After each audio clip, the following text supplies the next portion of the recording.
Exciting video today on how to create your pitch deck. We have a lot of things to cover, so let's just dig into it. All right, we're inside of my computer. Let's go. Here's what we're going to cover today. First of all, some important things to remember: the structure of a sales call, spin, a pitch deck template, a pitch deck example, that I'm even going to show you a sales call recording that I've done myself, and then a summary at the end. And as always, make sure that you subscribe and follow me on Instagram for important updates regarding the course. Share the course. I need you guys' help to spread the word, essentially. Let's start a revolution and change people's lives together. If you know somebody who might benefit from this information, just tell them about it. Slight warning, this is the most important video in the entire course. Watch the entire video, don't skip around, don't fast forward. You must watch the videos, all of the videos in their sequential order. Also, pro tip, watch the video in double speed if you want to save yourself some time.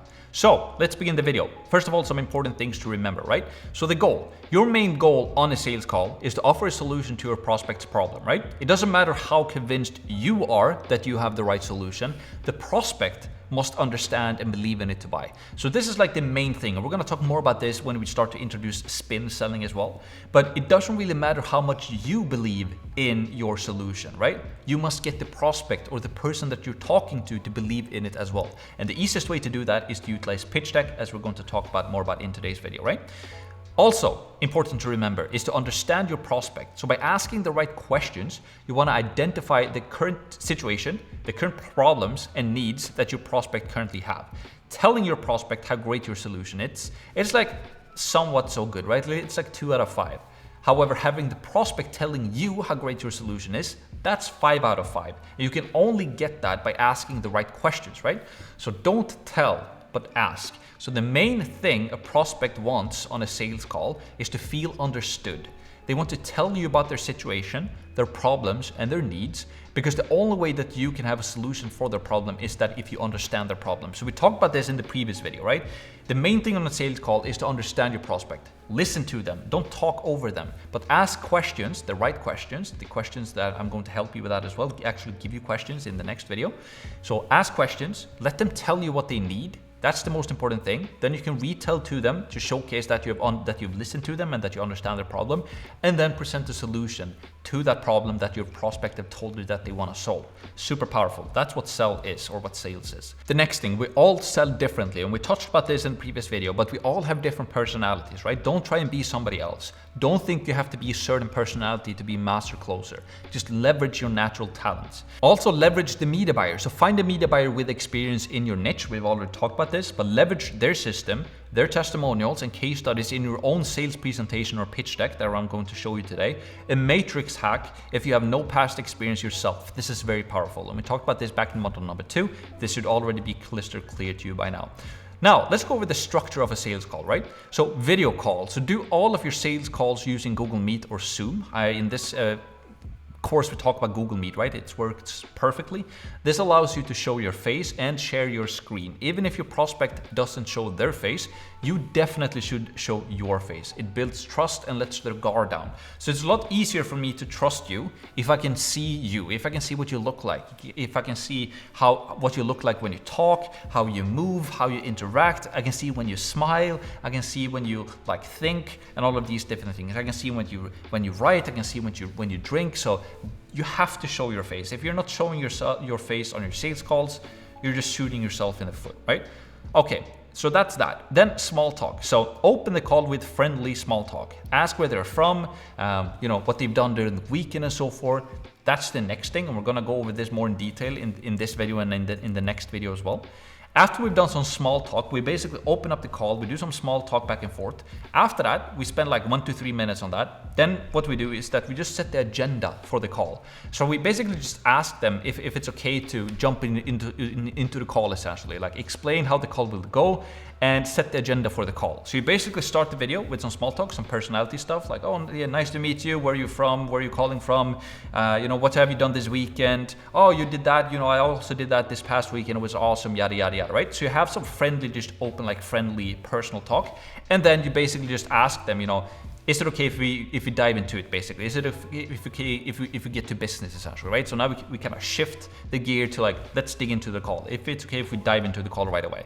And then you basically explain to them how the call will go, so that both parties, both you and the other person, the prospect or the potential buyer, that you kind of agree upon how the call will go. So you basically tell them that I will ask you some questions first.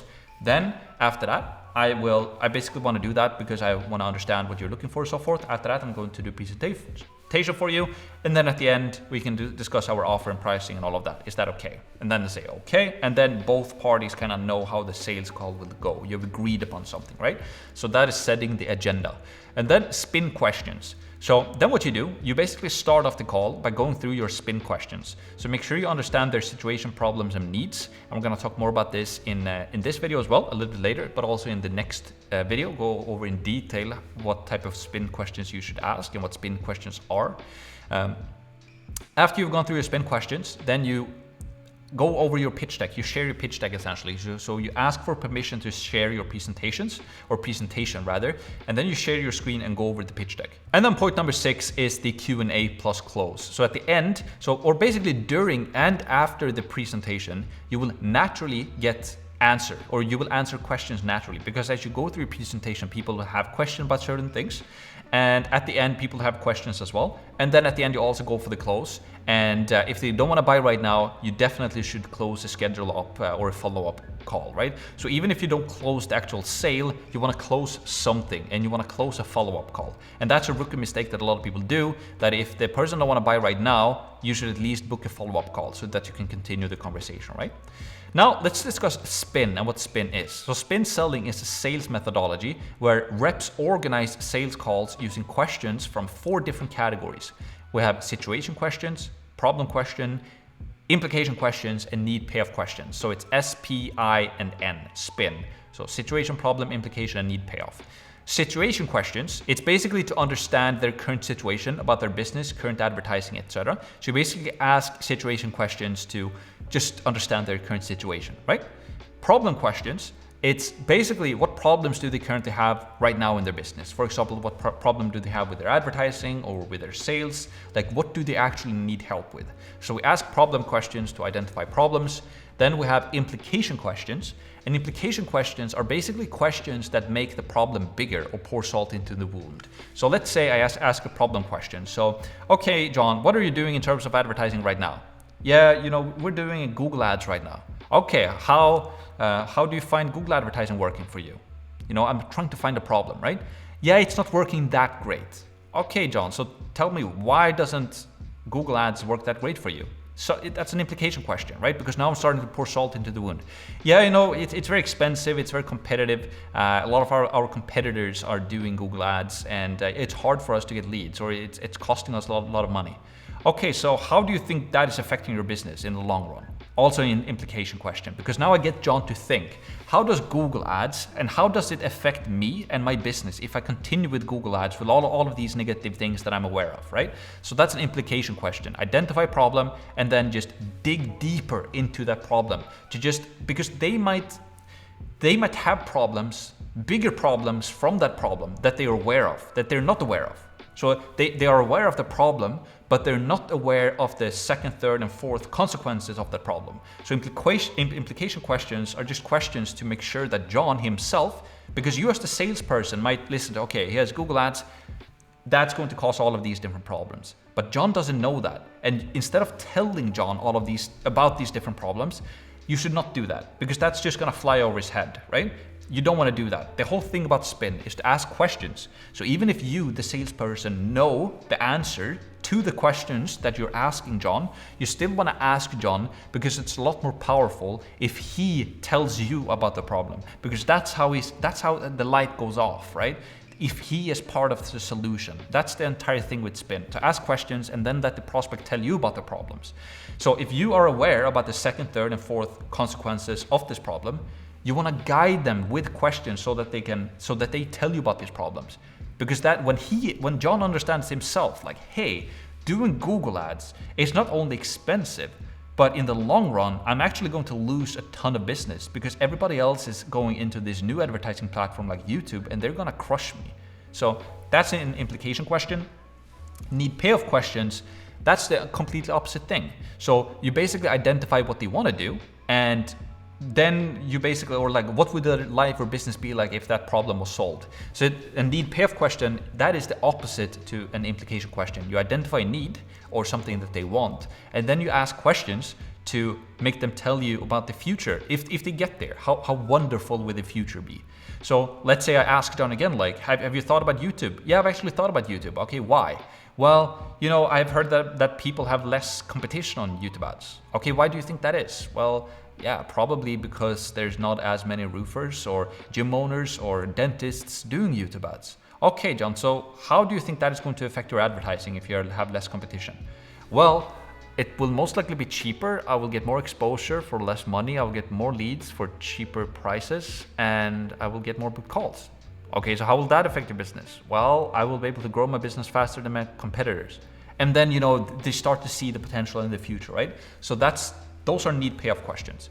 And here's a very, very, very important thing that I want you to keep in mind and write this down. If you're gonna take any note from this call regarding Spin, or this video rather, it is this. So new versus experienced sales reps. So most new sales reps, they ask a lot of situation questions. Experienced sales reps, they ask with higher closing ratios, they focus mainly on implication and need payoff questions. So remember that. So a new sales rep, they normally ask a lot of situation questions like, okay, where are you from? What do you sell? How do you generate clients right now? And what does your sales process look like? That's like a situation question. And that is pretty, you know, that's not as interesting for the prospect. Because if I ask you questions that you already know the answer to, it's like, yeah, you're basically just teaching me about what you do, right? And it's not that interesting. But if I'm asking you questions and I'm kind of challenging you to think, and I help you to solve problems in your head with implication and need payoff questions, that's a lot more interesting and it's a lot more powerful as well. So very experienced sales reps, if you talk with a very experienced salesperson, you will notice that they get you involved in the solution, and they do that by asking implication and need payoff questions, right? So just keep that in mind. Don't ask too many situation questions. Focus more so on implication and need payoff questions. All right, so now let's go over the pitch deck template that I prepared for you. So links in the description. So if you delete this video, you have links. You will have one keynote presentation and one PowerPoint as well. I'm going to open up the keynote right now because I'm using a Mac. So this is basically the pitch deck. And what a pitch deck is that this is basically a presentation that you're going to do on your sales calls. And I'm going to go over kind of exactly when to use this and so forth. For right now, I just want you to see me walk you through this pitch deck, and then I want you to adjust it to your own agency and to your own business, because this is the exact template that I use that we use in our agency right now. And I've adjusted so it's more generic right now so that it will fit for any business, but then you can put your own details into it essentially. So presentation. First slide will look like this, and then what you do is you basically tell the prospect. So this is the pitch deck you're going to do on your sales calls, right? And then you tell them like, here's what we're going to cover in this presentation. First of all, some results, some case studies and testimonials essentially. Then the problem, you're going to tell them about the problem in their industry. Then you're going to show them your solution to the problem, and then finally the offer at the end, right? So first of all, and before you do that, you just tell them like, before we dive into that, let me tell you more about like us and what we do. So you tell them about, you can have an image of you or your team or agency, and you can tell them like 4 points, where you're from, what you do, who you help, etc. You're gonna see more about that in my specific template after this one. Then also very, very powerful is to let them know right away that you have a total business cap. I can't tell you how powerful this is. And this is true. And you should keep yourself to this as well, but it's very powerful to tell people about this. For example, we only service 25 customers at a total, that period. You know, we only work with $1 million per year gym owner businesses that can grow to, or that want and can grow to $2 or $3 million per year, something like that. So note, always mention that you're looking for X amount more clients right now, and that you have X amount of calls booked for the coming 14 days. So normally what I say is that, you know, we have a total business cap. We only work with 25 customers at a time. Right now I'm looking for 2 more clients, and I have 10 more calls booked right now for the next 14 days. So we're just looking for that next client. And if you followed me in the previous module, when we talked about the outreach on the organic outreach, I mentioned this, how powerful it is to have a business cap. And I can't tell you how many people that have told me on the sales call, people have become our customers. that they decided to go with us, and the big thing because of why they wanted to go with us is because we tell them about this, that we don't want to have thousands of clients, because if we have too many clients, they're just going to be one in the crowd. Because when a business hire you as a marketing agency, they want you to take care of them, of their advertising dollars. So when you tell this to them, it's creating scarcity and urgency, because they actually have to take action if they're going to be able to work with you. But it's also a very beneficial thing to them, because if they start to work with you and they are one of the 25, they know that you're going to actually spend a lot of time and money and resources and attention to them, and that's what they want. And then you basically explain to them why we only serve 25 clients, making at least $1 million per year or $500,000 per year or whatever that might be in your case. It depends on the industry. For example, quality over quantity. We rather work with fewer and bigger clients, which allows us to produce better results and scale. Better service. Since we service fewer and bigger clients, we can give more time, focus, and resources into each client. And also a huge benefit to your potential new client. Better sales team, right? So if we're working with only gyms who are already making at least $1 million per year, they already have a working sales process in place. And they're ready for a high volume of leads, essentially, which is something that you want as a marketing agency. You don't want to work with a business who don't know what to do with the leads and that they suck in sales, because if they suck at sales, they're going to blame you as a marketing agency. Even if you provide them with the best leads in the world, they're not going to be able to close them because they don't know what they're doing in terms of sales, right? And then also another thing why we only work with 25 clients making at least $1 million per year is because they have the internal business operations in place. They know how to hire people and fire people. They have the right people at the right place. They can handle growth and they're ready for scale. And then scalability, another huge perk, because why we only have 25 clients making at least $1 million per year is because if we work with the clients who are actually who want to grow, then they're willing to invest more money into what works. And we want to find businesses that can and want to scale, essentially, right? So this is just a super professional thing to go through. It shows your potential client that you know what you're talking about here, and you know what type of client that you're looking for. And you only work with 25 clients, and right now we're just looking for 2 more. And so with that said, there's some urgency here from the actual prospect if they want to work with you. And then you tell them about the goal. So our goal is to help gym owners generate more high quality exclusive leads and deals under their own brand without wasting their time and money on duplicate and expensive leads that are impossible to get a hold of. Then the proof is in the pudding. Then you should have X amount of case studies or testimonials here. If you only have 1 in the beginning, that's fine. If you have 3 to 5, that's fine. If you have 10, you can show them 10. And this is why you should leverage a media buyer as well, because you can leverage their past results and case studies and testimonials even if you don't have them yourself. Also, what I want to mention in this template here before I forget is that you will see that I have the placeholder logo right here. So if you just double click here, you can click on edit site layout, and then you can just replace the logo here with your own agency logo here on all these different pages, right? And also the same thing on the first page right here. You can change the logo right here, and also change the looks of it if you want to change it from black to something else. If you don't want to have an M here, because in my case that stands for Max, right? You maybe want to change it to something else, or have the logo back here. Whatever you want to do, you can customize it however you want to. All right, I think that's clear. Okay, so that's the case studies. Now let's continue to the problem. So then you basically tell them about the problem, right, in their industry. And this is normally something you can mention for pretty much any industry out there. You can tell them most gym owners, they just throw money at the wall trying to see what sticks when it comes to advertising. And they just want to find a proven marketing system that works and brings in high quality leads, deals, and appointments on demand with predictability. When I tell this on sales calls, and I normally look at the person I'm talking to, because they normally have the cam on as well, so I can see what they look like, or how what they do when I go through different slides. And pretty much every single time on the slide, people are nodding like this, because they agree. They have tried everything. They're just throwing money at the wall, trying to see what sticks when it comes to advertising. And they just want to find that one thing that works, right? So when you're telling them about this, that this is the problem that our clients have, because when the prospect understand that you understand this problem, unconsciously, that should mean that you have a solution to the problem as well, right? Because you're aware of the problem and you're here doing a presentation. So you should most likely have this marketing system that can bring in high quality leads, deals, and appointments on demand with predictability, right? And then you can go over some more things, the problem, sales and marketing. Most gym owners are great at the production or service delivery. You have to adjust it so that it fits your niche or your service, obviously. But they lack in marketing and sales skills. They have no proven system. Offline marketing, they do a lot of door knocking, TV and radio, print, yard signs, referrals, billboards, not trackable and scalable. Not all businesses do door knocking, so you will have to adjust this to your niche as well.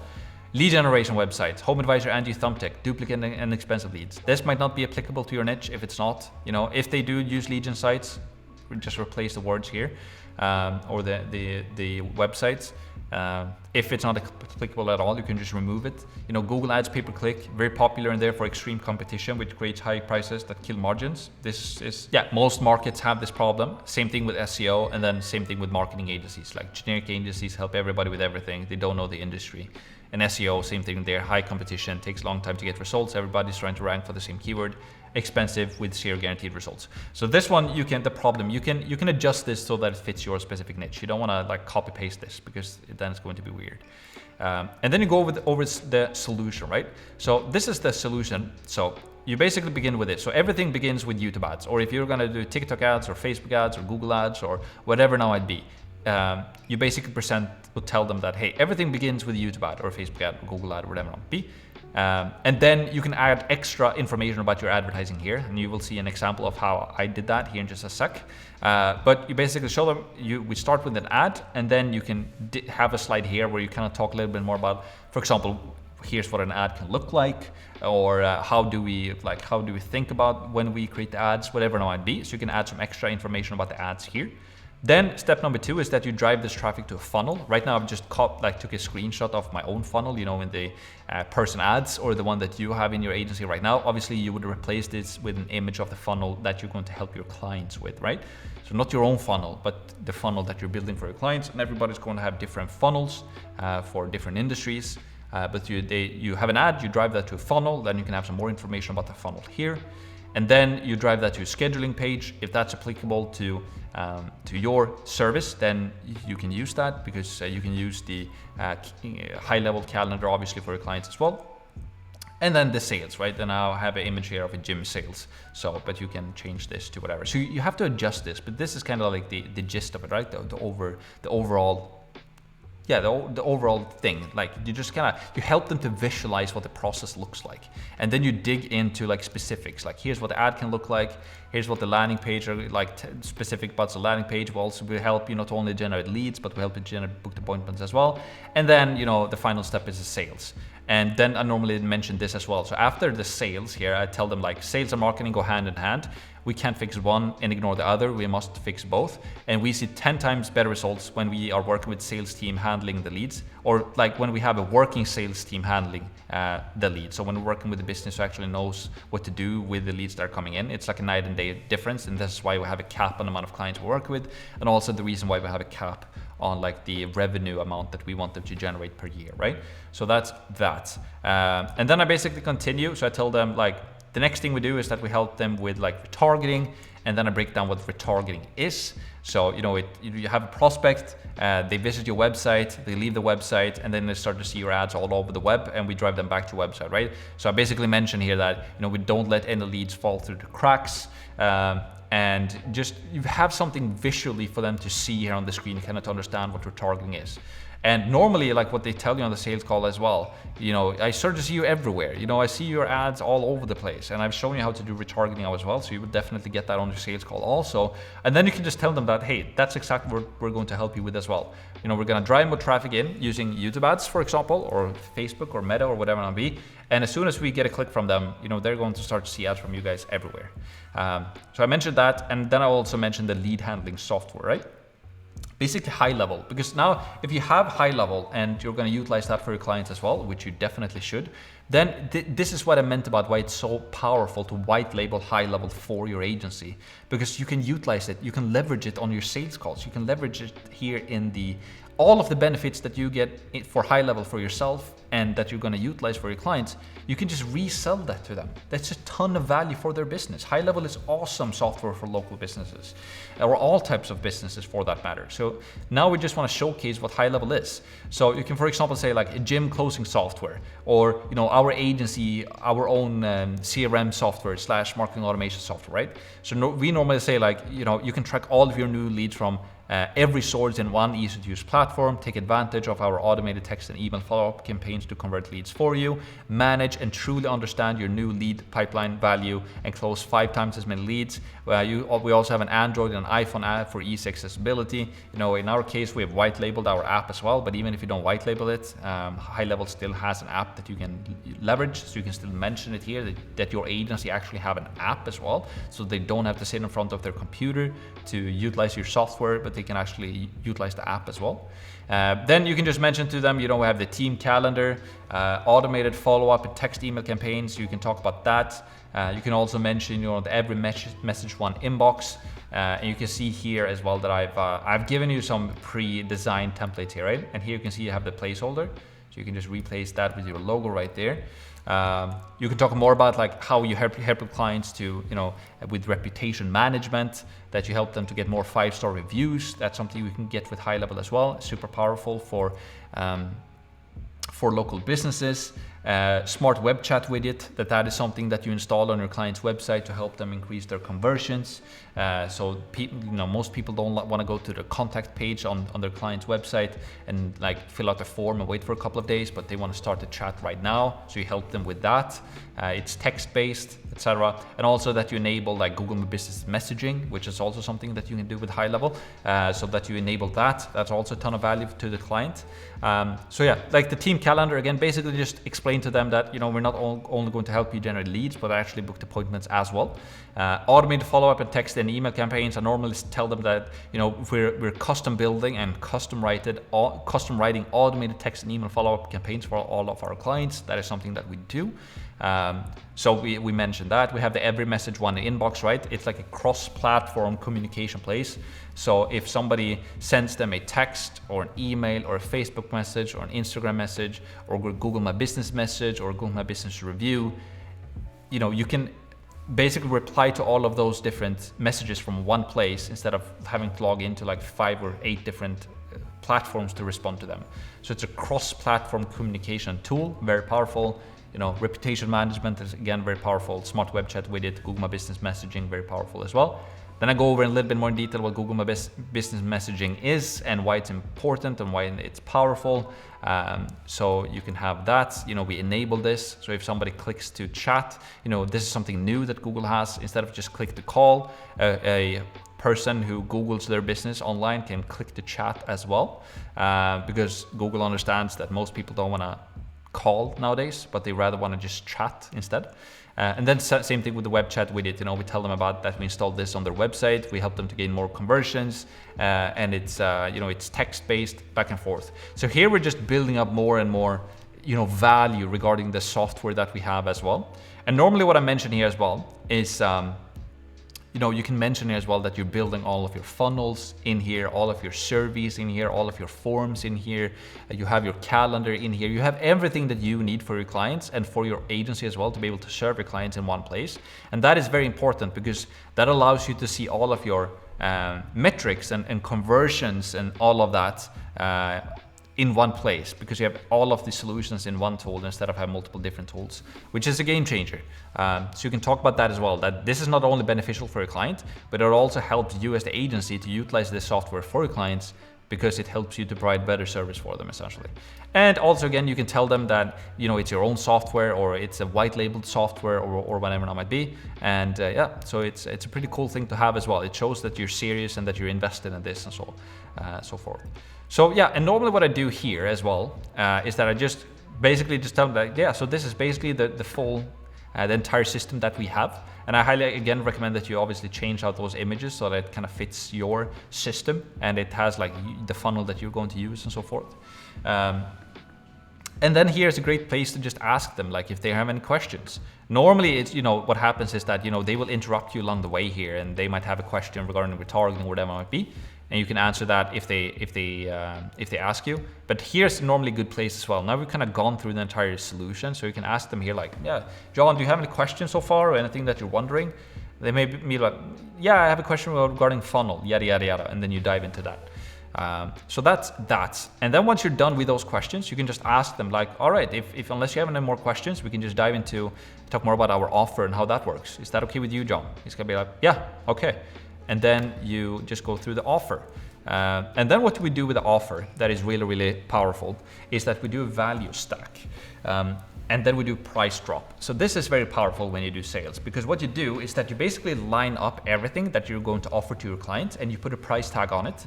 And then you show the value of everything that you're going to include. And then you do price drop. So let me show you what that looks like. So you tell them, you basically, yeah, so here's basically everything we're going to include for you. So the value of everything essentially, right? So we have a marketing campaign management. We're gonna manage all of the campaigns for you. We put a price tag on that around $3,500 per month. We also have our agency software that you've just shown them essentially, right? So we value that around $500 per month. We also have our app. We value that around $300 per month. You also get access to our assigned sales copywriter that is named John, for example, or Gary, whatever that might be. If you have an in-house copywriter, or if you have like maybe you work with it, maybe your media buyer is your copywriter, or you have somebody else, a freelancer that you can mention here. Just like showcase to them that you can help them with the copywriting, right? So you're gonna get an assigned sales wizard copywriter. We value him around $2,000 per month. A master ad alchemist or media buyer, like a media buyer, a senior media buyer, you can mention your media buyer here. We value him at around $2,500 per month, but he's worth a lot more than that, I normally say, and I laugh a little bit. We also have our funnel designer and ninja A/B tester, which is going to be Hendrik. So if that is your media buyer as well, you can mention him again, or you can do whatever you want here, right? And we value him at around $2,000 per month. You also get access to our YouTube rep, or our Meta rep, or our Facebook rep. If you have access to that, not all agencies and media buyers do have that, but if you do, you can definitely mention that as well. It's very powerful. It's basically, instead of, if something happens with your Facebook account, if you have access to a Facebook rep, you can talk to that Facebook rep directly, and he can basically help you with everything, instead of being in with a normal sales rep that needs to go to the real sales rep, if that makes sense. So this is something that we mention here as well regarding Chris, and we tell them, you can buy a rep, but we value him around $2,000 per month. This is something that you get over time as you spend more money and have more clients with YouTube or with Meta, for example. Then also bonus number 1. So it's great to have a bonus, right? And normally the way we do it in our agency right now is that when we tell them about retargeting, we tell them that we have a bonus right now where, for all of our clients, we can help them with the Meta and the Google Ads retargeting, basically display network retargeting using AdRoll, for example, that I showed you how to use in the previous module. But then you can tell them here, we have a bonus right now. So for the next 2 clients, you can mention that again, we're still looking for only 2 more clients. So for the next 2 clients that we're onboarding, we're gonna give them this bonus, the omnichannel brand retargeting, where we can help them to not only do retargeting on Google and on Meta, but we can help them to do retargeting on TikTok and on LinkedIn and on YouTube as well, if they would want to. So this is just a bonus, and it's a bonus worth another $1,000 per month. So you're just building in more value into this value stack. And then you can have a bonus number 2 as well. And this is what I recommend that you do, right? That you have a service guarantee. So you can mention here that you have a 100% area exclusivity, so that you only work with 1 client per area. I highly recommend that you do that. Even if you get 2 clients in some, if they overlap a little bit, I normally say that, if we get 2 clients and they overlap a little bit, we're not going to make a big deal out of it, but we're not going to have 10 clients in the same area. So it's very powerful to mention this to the prospect, letting them know that, we're not going to onboard, if we work with you, we're not going to onboard one of your closest competitors and help them to scale as well, right? So we have bonus number 2 is that we're going to offer you that 100% area exclusivity, and we're also going to have an ROI guarantee. And then I show this ROI guarantee logo, and it's basically service guarantee. So I basically explain to them how it works. So I tell them this. So yeah, basically how our ROI guarantee works is that we ask for a 4-month agreement, or basically a 4-month contract. And if we haven't been able to gain an ROI from our services within the first 4 months, we're gonna work for free until you do get an ROI. So it's like a service-based guarantee. You basically tell them that if you're not able to produce results for them within 4 months, then you're gonna offer them work for free for 1 or 2 months. And then normally what I say here as well is that, we've been offering this since we started in 2017, and we haven't had a single client pick us up on it, right? So yeah, it's just a risk reversal thing. You can have a money back guarantee here as well. I've never done that. I don't like that. And I like to do the service-based guarantee as well. And it's fair. It's if you don't get results from us, we're gonna work for free until you do get an ROI, right? And then you basically just summarize it. Yeah. So what we're offering here is a total value of almost $14,000 per month. But I'm obviously not gonna charge $14,000 per month for what you do, and then you do the price drop, right? So you just boom, in green. We only charge $2,997 per month, or $1,997 per month, or $2,497 per month.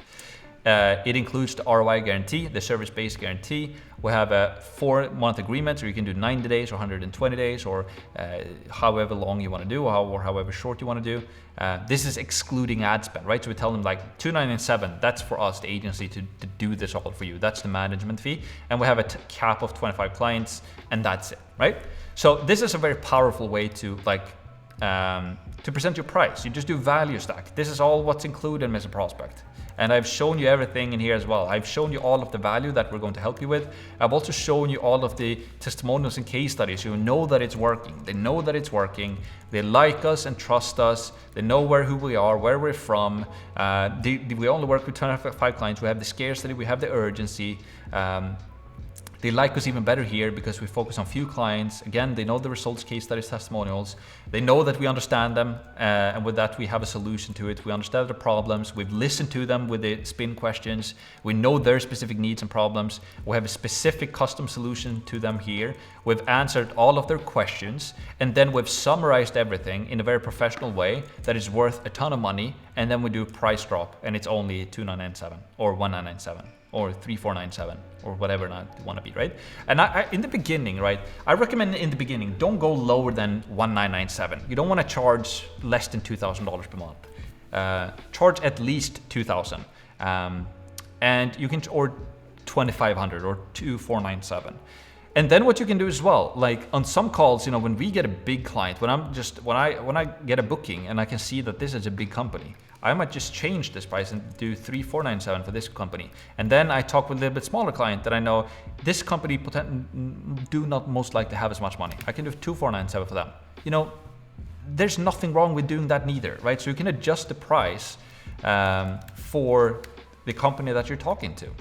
And, you know, businesses do that all the time. There's nothing wrong with that at all. Because with the bigger business, you might help them with a couple of more things, some custom things. So that might be worth extra $500, right? So you can just change that before the call. You just change the price, you pitch that. And this is also it's a very easy way to pitch your price. Instead of people asking you, how much is it? And you're like, yeah, it's $2,997. Ooh, that's expensive. Now what you're doing with the call is that you're presenting all of the value and everything. You're going through everything, and you even summarize everything with a value stack. And they will know exactly what's included, all of these bonuses, we have the risk reversal and all of that good stuff, right? And then it's just a price drop. So yeah, I hope you're pumped about this. It's just the easiest and best way you can present your services. So you have this template underneath this video. And then also I have a pitch deck example right here. So I'm gonna show you exactly what this can look like when you actually customize it. So this is what it looks like for our agency right now. So, you know, we have it in blue and red. Have the same here, the results. I go over like about us, who we are and what we do. We're from Stockholm, Sweden, yada, yada, yada. We only work with these types of businesses. We have a cap. We only work with 25 clients. Our goal, proof is in the pudding. We have our case studies and testimonials here. We have a ton of them, not all of them, but I'm walking through all of them here. The problem, you know, most residential roofers just throw some money at the wall, just what I showed you. Here's the problem, what they currently do. Then I walk them through the system here. So we do Facebook ads to funnel. Then I show them some more details about the actual funnel. This is not the, you know, I tell them here as well. You know, don't focus so much on the design here because we're testing multiple designs all the time. And this is actually not the one that we utilize right now. But then I go through some details about the funnel right here. And then, the scheduling page, the sales, everything that I just showed you. Talk about the retargeting here, what retargeting is and how it works, where we do it, how yada yada yada. Also our lead handling software, the exact same text as I showed you in just a sec. I just customized it a little bit with our own logo and so forth. Go through these 6 different things. Talk about the Google My Business messaging, talk about the web chat. Then I have some here. I didn't include this. It's like, this is something you can do if you want to. I'm actually considering removing this on our calls. It doesn't really make sense that much, but I go over, basically tell them like, you know, on these calls, we first of all would identify, you know, where do our client or this prospect want to grow to? Then the next question becomes, can we actually help them to get there? And the only way our response to that, you can just look at the results we've been doing in the past. time delay, how long will it take us to launch everything? You know, we will get everything live within a week, leads and booked appointments from day one, effort and sacrifice, how much is required from their end. You know, we all know it's a 100% done for you service. We only want you to call and follow up with the leads. Essentially, we take care of everything else. Then I go over this, so I go over the value stack. I do the total value, I do a price drop, and boom, $297 or $3,497 per month, right? So this is exactly what we used, and I've been using for, you know, I've been reiterating this pitch deck over a long time, obviously, but this is what we utilize right now. I've never done my sales calls as good as we do right now with the pitch deck like this. It's a game changer. So I hope you're stoked about this. This is going to allow you to, you're going to be, you know, be seen so much more professional than everybody else when you learn about spin and when you have a pitch deck like this on your sales call. Okay, so that's it. Now I want to show you is that I actually have a sales call recording that I want to show you. I normally don't record too many of our sales calls right now because when you record a sales call, the other person on Zoom at least, they can hear that you record it, and normally we don't record them essentially. But this is actually a sales call that I did quite recently where the person that I was talking to, he requested us to actually record the call. And you will notice that this, so I wanted to include this. I know that people have asked about this. So I wanted to include this in the course right here so that you can kind of see me do a sales call live. And also what I want to mention, this sales call is a bit unique, right? Because this specific prospect was a bigger client, right? They were running a bigger business. I think I don't remember exactly now, but I don't remember if they were just a big business or a bigger franchise. But he had done a lot of research on me. So he had checked our VSL video already. He knew exactly what we were doing. He had seen all of our testimonials. I had also done my research up front. So I didn't do like my normal sales call where I go through all of the spin questions up front, as I recommend that you do. 99% of all of my sales calls, I always go through the spin questions first. But this guy was very high paced. He was just wanted to, let's just go to the cake and let's go over the presentation. And you will see that in the video as well that I mentioned that, you know, do you want us to just dive straight into the presentation? And then during the sales call, if I'm not mistaken, I'm asking him kind of the spin questions kind of intertwined in the actual call. But yeah, it's going to be a quite long call, or 45 minutes or whatever it is. So if this is interesting, you can watch it. If not, you can skip it. But we fared pretty well. Gotcha. So it's been good. All right. Yeah. But the West Coast is trashed. It's bad. Yeah, I saw some like horror videos of this hurricane. Looked pretty bad. It was pretty devastating actually. There's a bunch of people that I know on the West Coast are starting to get power back, but there's going to be just months of rebuilding over there before the majority of folks get their power back, and then there's just stuff that's going to be, you know, bring in the bulldozers because it's not getting rebuilt. It's kind of crazy, like living in that part of the world. A hurricane can just come whenever and just destroy everything. Yeah, we pretty much have it dialed into somewhere in the middle, the beginning to the middle of September through basically, I think right about now we're fine. The weather actually, it's really strange in Florida how right around the end of September, the beginning of October, the weather just goes from, in South Florida specifically where the hurricanes hit, it'll go from being 90 degrees down to 78 in like 1 or 2 days, and it just never goes back up. So, but yeah, when it's really hot out in the end of September, you kind of know there's going to be a bad one coming. Yeah, you don't want to be stuck in one of those scary stuff. No. Yeah, it's pretty scary. I mean, the wind is it's just one of those things where you're just sitting there and you're like, wow, that's really windy. Oh, it's still really windy. Yeah, it keeps being windy. Yeah. So it's really interesting how that works out. But yeah, no. So thanks for asking. Appreciate that.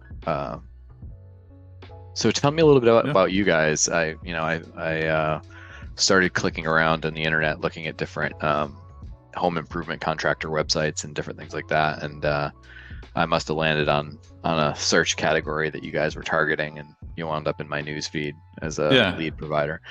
Yeah. So tell me a little bit about how you guys work. Yeah, for sure. So I have a presentation that I normally go through on these calls. Sure. So either we can just go through that right away, or if you want us to explore and kind of identify like what you guys do in your business first and then dive into the presentation, that's completely up to you. But we can dive straight into the presentation if you want to. Yeah, that's fine. Let's go for it. Yep. So let me share my screen here real quick. Its duration. So. All right. Do you want me to go over it still, and I can do like the quick version, or? Definitely I would say the quick version. I did watch the entire Vimeo version on your lead capture form specifically. Got you. All right, so we can basically save ourselves some time then if you want to digest it. I'll just do it a little bit shorter essentially. Mm-hmm. So yeah, in this presentation we go over some results, the problem in the roofing solar industry, the solution, our solution, and then finally our offer and pricing and all of that. So yeah. Have you seen all of like the case studies that we've done, or most of them? I did. Yeah, I saw a handful of the case studies. You know, a couple of the roofing contractors. I guess PES. I'm familiar with those guys. They work in some. They don't come too far south into our market, but up in Florida and the Tampa area, they definitely. I'm hearing their name more frequently from other folks. Yeah. So PS and Nolan's Roofing. We got PS as a referral from Nolan's. Oh, really? Yeah. And we're also working with some other companies in Florida as well. Roof Commander, Normal Roofing, Wolf Roofing is another one. Mostly roofing companies. But all right, so we don't have to go over the case studies too much. Yeah. And the roofing contractors that you're working with, in comparison, are they mostly doing just traditional like roofing, or are they more storm chasers?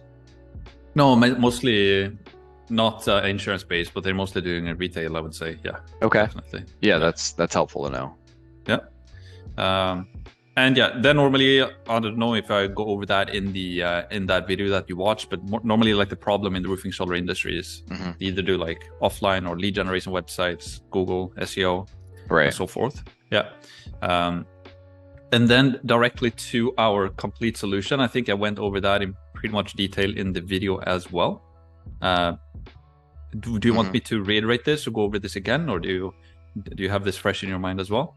No, that pretty much, it's pretty much our process is very similar. How we typically generate our business. We kind of put people into an ad. We do an okay. The thing is, we're just not great at the quantitative process of the, managing the numbers, right? Yep. When it comes to, setting up the Google ads or setting up the retargeting and setting up that stuff and putting the pixels in place, I kind of have a good handle on how to ultimately get the technology implemented into the site, but managing it on a funnel basis, that's something we have kind of struggled with a little bit, and I'm personally sick of the free solar ads, right? So yeah. Yeah. But are you doing? But we Google do something very Facebook? similar where we do definitely get the lead handling going. Where I'd like to see a lot of our prospects do a self schedule on the website using like Calendly or something similar. Yep. And I've found that to be pretty successful, where people just self book, right? Yeah. I mean, that's what we did, and I think people are becoming more accustomed to that self-booking process on the calendar, and it definitely shows intent, right, when they self-book. Yeah. What are you guys doing right now in terms of advertising? Is it some Facebook and Google, or yeah, mostly Facebook. Google. Sometimes I have a hard time giving Google the keys to my bank account, just because it can get they can run away with the budget pretty quick for some reason, and that's probably one of the areas where we would rely on a professional to manage that. Gotcha. You can put a bunch of banner ads and retargeting ads out there, but if they're not getting clicked on, or if it's not adding any value to your other marketing, it gets expensive fast on a cost per lead basis.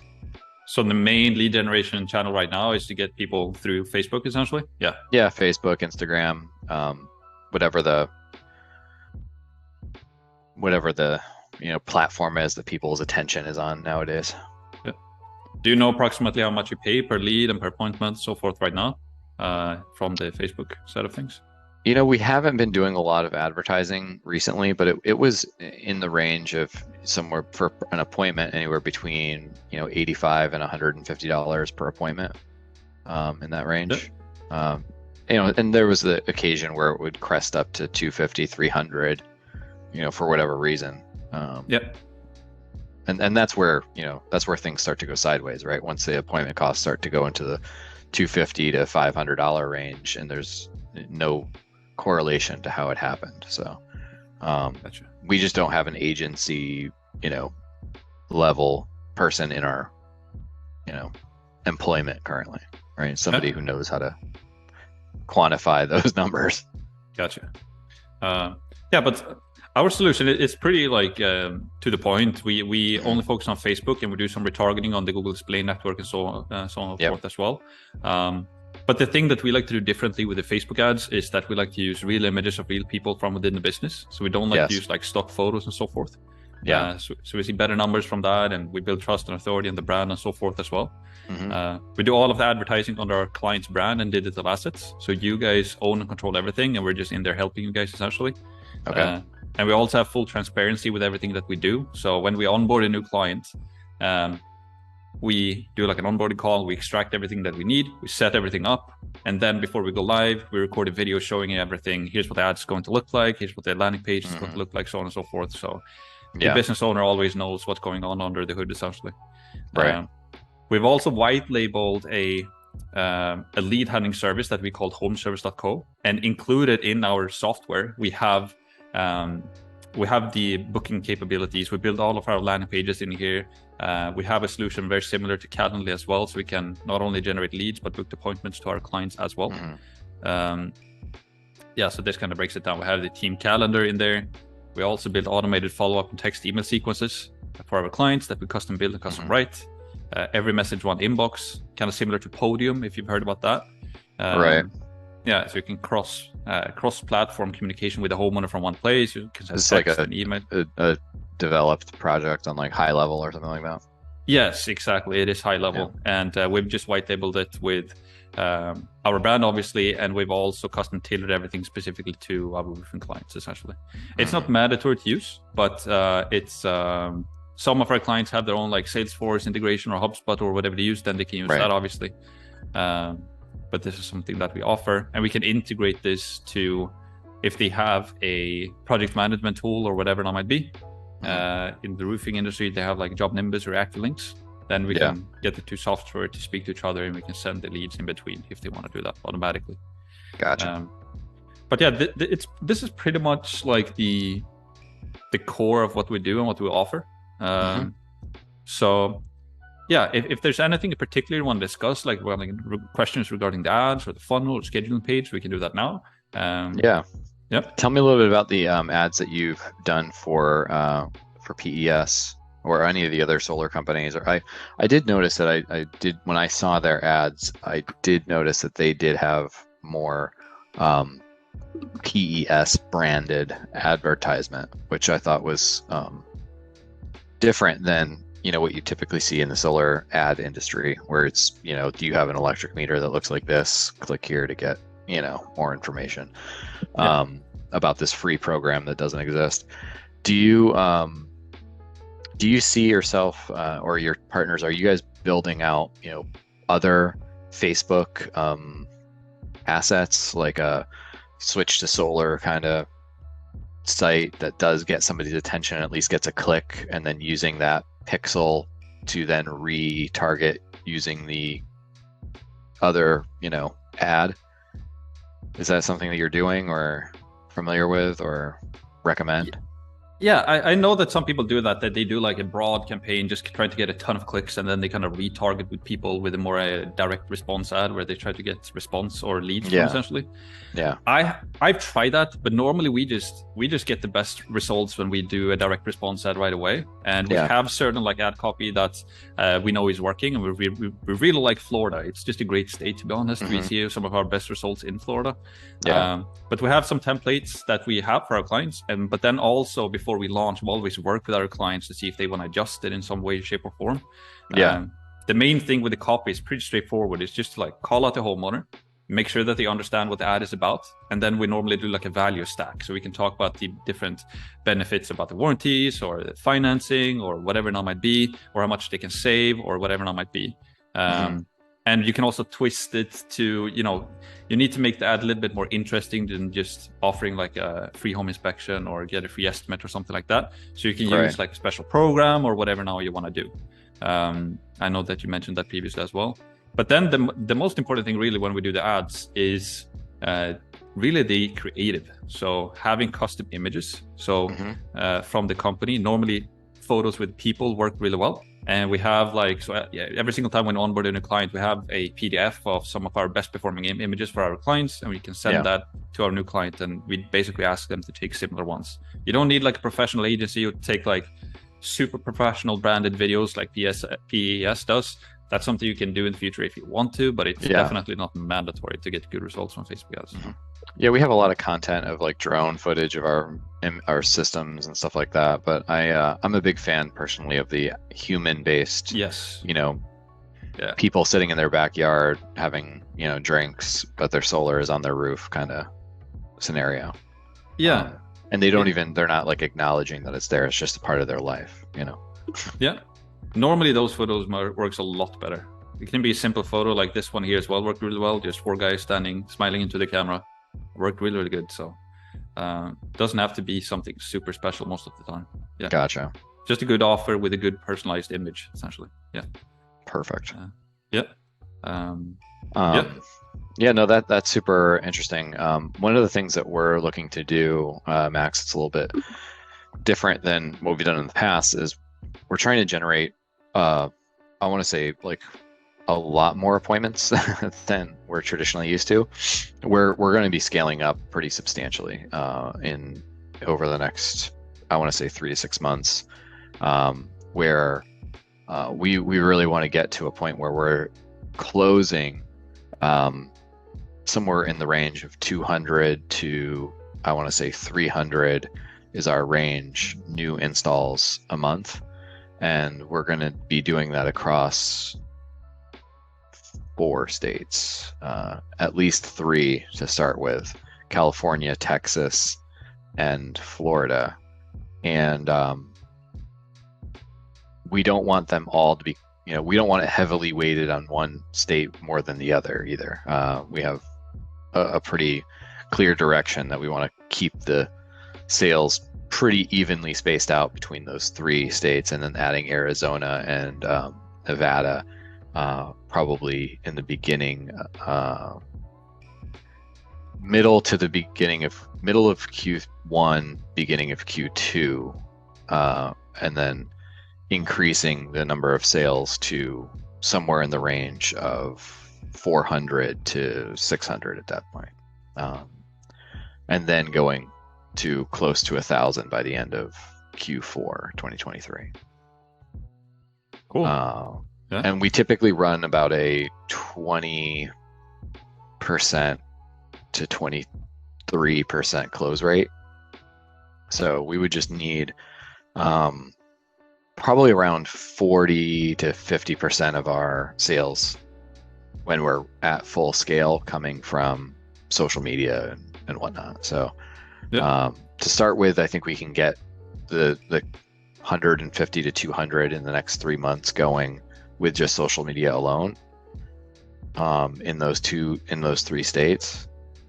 And we're going to have to build off of that going forward. But we expect somewhere between like 40 and 60% of our projects to come from these social media assets, and then the rest will come from additional offline and other aspects. Yeah. So that's kind of where we're at, and what we're looking to kind of do. Is that something that you guys are comfortable with at that scale? Yeah, for sure. Like always when we get people that want to spend more, we normally recommend that we start in smaller scale anyways, regarding with the ad spend, and we find something that works. we find like a proof of concept, and once we find that proof of concept, we can literally scale that how much we want to. Then it's worth mentioning as well that the different states are different. There's like different markets, so you're going to be in different areas. So right, so you kind of have to figure that out as well. But that's normally when you know.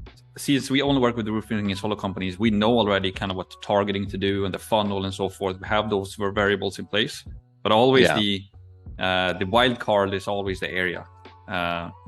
But yeah, then it's basically just a re-edit process. We start with what we think will work in terms of ad copy. We can adjust it from your guys' request as well. We get the best ad copy that we can get together. We get the photos. We set everything up and we launch it. We started in smaller scale. Once we see that works, then we can scale it to how much you guys want to, essentially. When you test an ad, what are you looking for in terms of, is it going to scale? What typically is your trigger button where you're like, okay, this ad, we need to put a lot of horsepower behind it? What do you find is the key performance indicator, or that button that says this ad will go, versus spending $10,000 on an ad that doesn't? Yeah, so if you just begin backwards, it's like which ad or what campaign is getting the most leads and book calls. That's obviously the first thing. But then all other KPIs that we also look at is how much do we pay for the exposure on Facebook, because we don't pay per click or anything, but we pay for the impressions on Facebook essentially. Okay.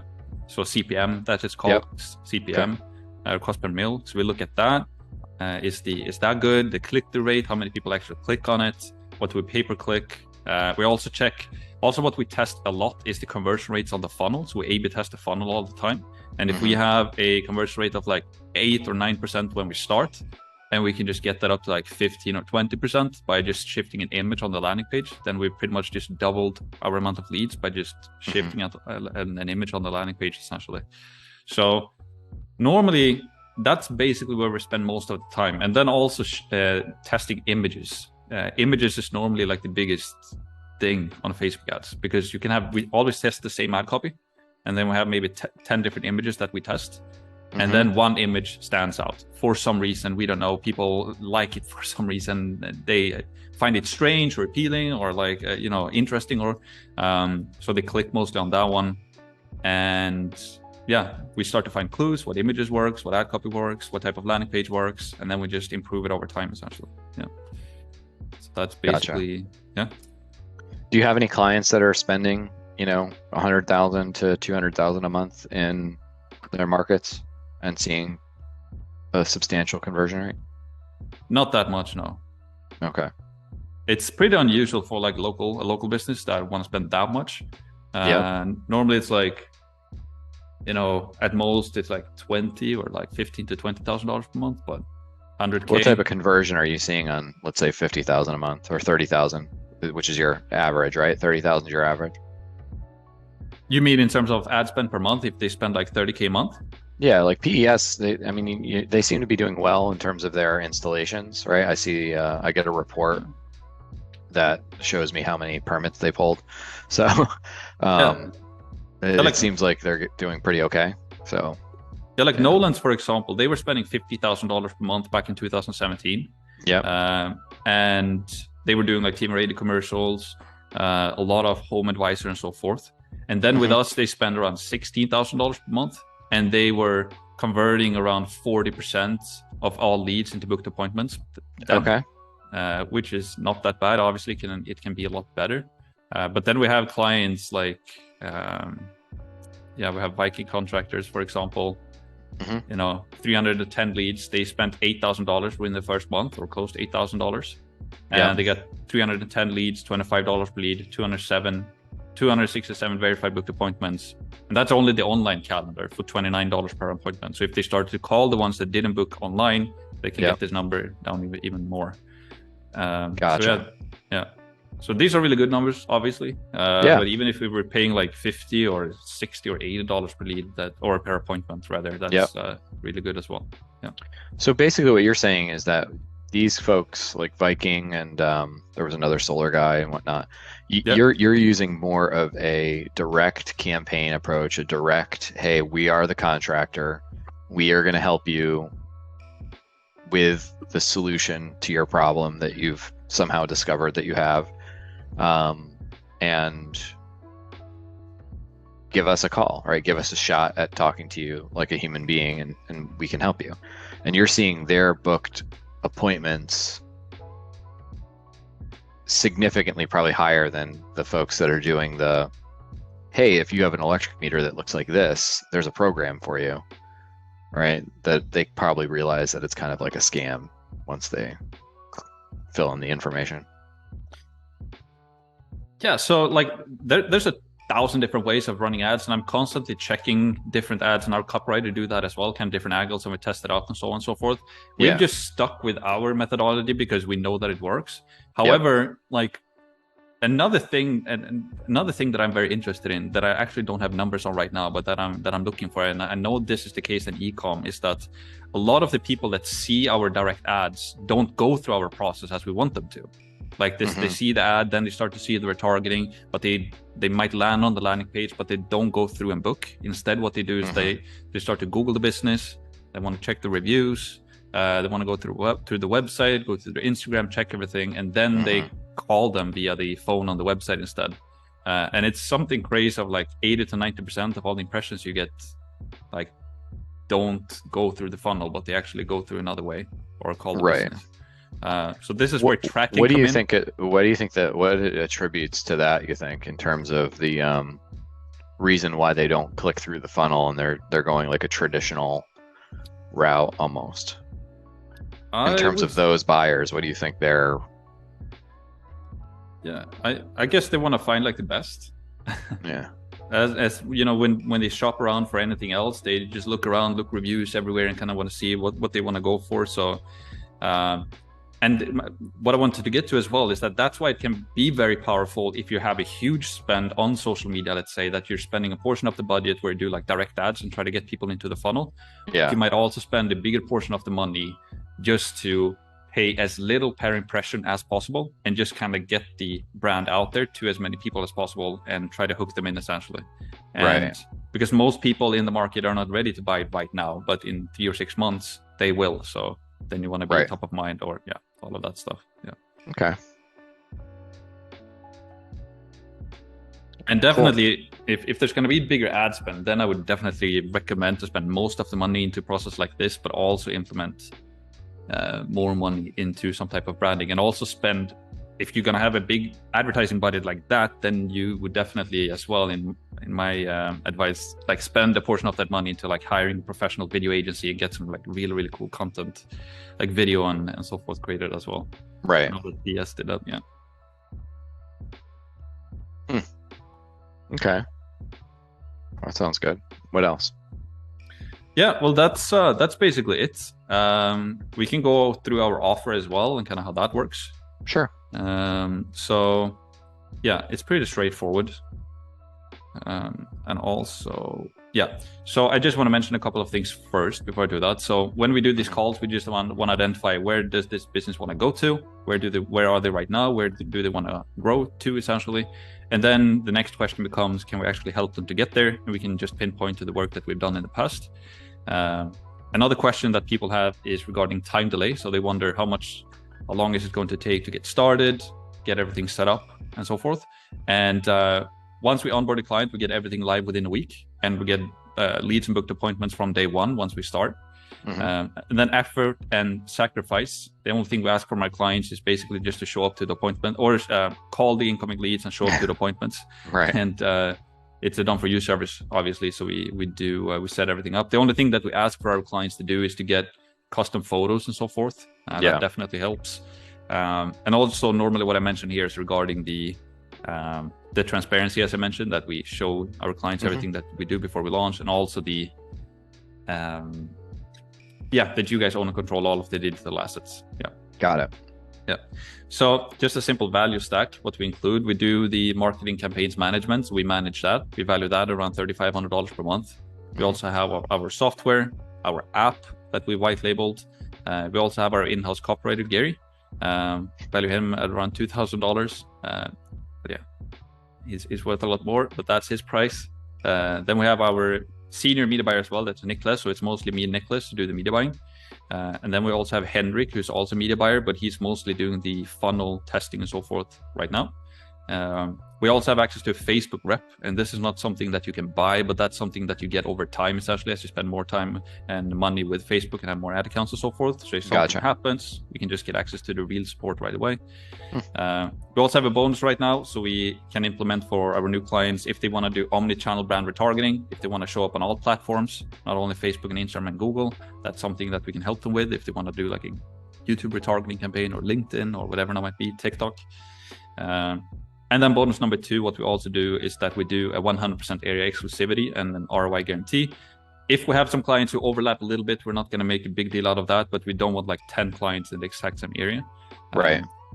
We also have an ROI guarantee, and that is more so of a service-based guarantee. So we basically say that we ask for a 4-month agreement, and if our clients haven't seen an ROI within the first 4 months, we're going to work for free until they do get an ROI, essentially. And we've been offering this since 2017, and we haven't had any of our clients use it, essentially, but we still throw it in there. So it's a total value of almost $14,000 per month. Obviously, we're not charging $14,000 per month, but we charge $2,997. This is basically per area as well. So if you want to have multiple areas, we would do like a deal per area, obviously. The ROI guarantee included. We ask for a 4-month agreement initially, then it's month to month. This is excluding the ad spend. And we also have a cap for 25 clients. I don't know if I mentioned that in the video, but we don't want to have too many clients. We'd rather have fewer clients that we work with, that we can scale with, essentially. Gotcha. So yeah, that's basically it. Yeah, so it would be basically $3,000 a month for Florida, Texas, California. I mean, California's a pretty big area. It's like 4 states. Not to. Yeah, so $297 is like per area. So if you want to have like a bigger campaign in Florida, let's say, we would count that as one campaign. But if you want to open up a completely new campaign in another area, then we would count that as a second campaign, essentially. But then we do a bundle. Is it by state or is it by like DMA? So it's like we count it as one campaign. So if you have like zip codes in one area, we would count that as a campaign. But if you have like one campaign in like Southern Florida, and then you want to open up completely new office and completely new like launch in Northern Florida or in Central Florida, we would kind of count that as a second campaign. Gotcha. It depends on like how much work or how much testing is included in that second campaign. Gotcha. Yeah. Right. That makes sense. Yeah. Okay. Cool. Is there a do you have like potentially a like a process that you would go through where, you know, we say, hey, look, we're looking at the Dallas Fort Worth, say DMA region, and then California, a couple of locations there, and work up like a work plan that says, hey, this is what we think we can get in terms of leads and ad spend based on this ad spend? Is that something that you typically put together ahead of time? I would say so. Like normally, like if we're gonna do multiple areas, the easiest thing is always just to start with one, essentially, and we kind of find a proof of concept there, and then like we can definitely put together like if an action plan kind of for different areas, but it's mostly going to be like this that we have in the video as well. Again, like we know these variables that they work like across the nation, but it's always the market and the area that is the wild card. So if we would start in a new area, it would always be that we kind of, you know, we can test ad copy that we know is working and the images that we know are working as well, and then do like the iterative process again to see how we can attack that specific market. Like, yeah. Does Facebook have like a tool where you, like, you know how Google has a tool based on keywords and the amount you're going to spend? Does Facebook have a tool that you can kind of go in there and say, hey, look, I'm going to spend this amount of dollars and I want to get this many impressions and I expect to get this click through? Do they have a sort of a planning tool? That's a great question, and I don't think that they do, but I know these KPIs pretty much in my head. Like when we talk about impressions, normally we want to pay, you know, $20 to $30 per 1,000 impressions, and everything under that is really, really good. But that's normally our normal KPI. And then like a click-through rate of everything above like 1% in click-through rate is kind of where we want to be as well. So we have some of those KPIs that I can send you if you want to, like what we're looking for, and then out of that you can just put a budget to it and kind of plan it out very easily. Yeah, no, that would be helpful if you could send that over. That'd be great. Yeah. It's just that it's something that I've kind of noticed is not necessarily a. It doesn't necessarily pan out in terms of nobody seems to have a tool that they're using that kind of. No. Like Google has their click tool, right? Like their keyword planner tool and whatnot, and you can kind of make some generalized assumptions based on that. If you type in the word solar, electricity, they kind of know that this is how many people search for that in this area in the last 90 days. I just haven't seen anything like that on Facebook where you're able to kind of put in certain demographic information and it spits out these are the people that have actually sort of clicked on that kind of campaign in the last 90 days or an ad similar to this has been delivered to them, and you're absolutely right. And I've been into SEO and the ad side of things quite a bit earlier, and you can do a ton of like market research on Google. You can like do the keyword research, see how many people search for the keywords. You can do like a competitor research and see. You can get all of this data up front, how much you should pay per the click and what competition do you have on the search page and all of that. Really, the only thing you can get from Facebook is that you can see, once you select your targeting, you can see like how many people live in that area. Right. That's really it. And because it's not so that people are on Facebook searching for things, but it's just like they just hang around on the platform and we just want to get an ad in front of them. Right. Yeah, I mean, you can use tools like SEMrush or SpyFu and stuff like that. To kind of see what's going on there, but I just don't see anything like that with Facebook for some reason. No. Yeah. All right. I guess it's because like it's Google is a search engine and Facebook is just like a platform where people hang out. So right. That would definitely be interesting. They had a tool kind of like that before on Facebook, but they removed it, and I think that was because all of this privacy stuff that Facebook is going through. But gotcha. Yeah, you could kind of see different demographics and what groups people liked and so forth. But right, that kind of went away. Yeah, called the Insights tool or something like that, if I'm not mistaken. Yeah. Right. Yeah, it's kind of. I mean, I guess it's better. I don't know if it's better or worse. I mean, you kind of your news feed's kind of filled with ads now all day long.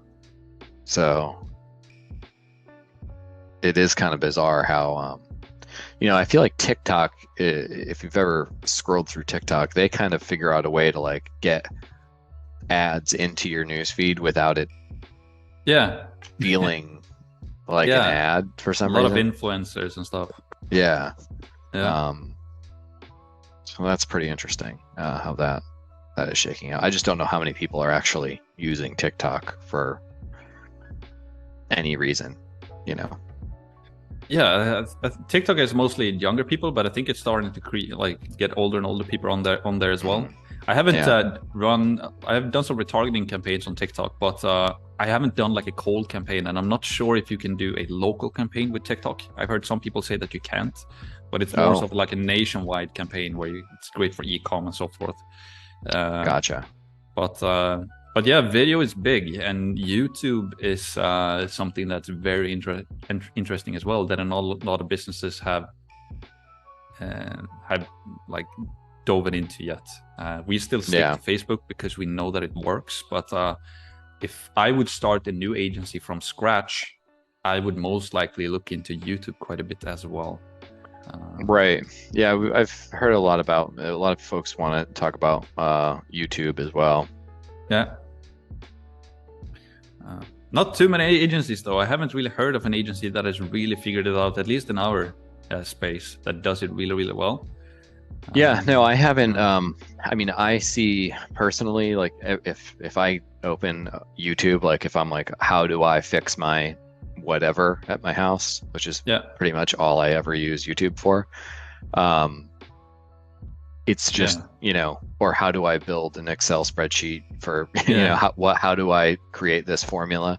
That's my stretch learning of YouTube, but it's always, the solar reviews guy, right? It's the bald solar reviews guy is always in my newsfeed or my pre-roll. Right. All right, so that's the video. Hopefully you enjoyed it. Now let's just summarize this video. All right, so prepare your pitch deck, right? So the first thing I want you to do is to download the template and adjust it to your business. Leverage the media buyer, right? So download the template, start to adjust it for your business.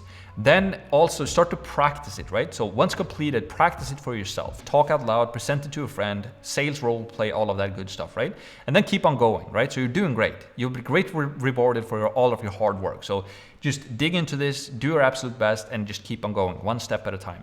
Subscribe and follow, you know what to do. Share the course, I need you guys' help. And then for today's quote from Eleanor Roosevelt, learn from the mistakes of others. You can't live long enough to make them yourself, right? And that's the whole idea with this course. I've been doing so many mistakes, invested so much money in different courses, and done so much trial and error. And now I'm just giving you everything that I've learned. And this pitch deck is a big part of that. So I hope that you're going to enjoy it. So for now, let's get to work, and I will see you in the next video.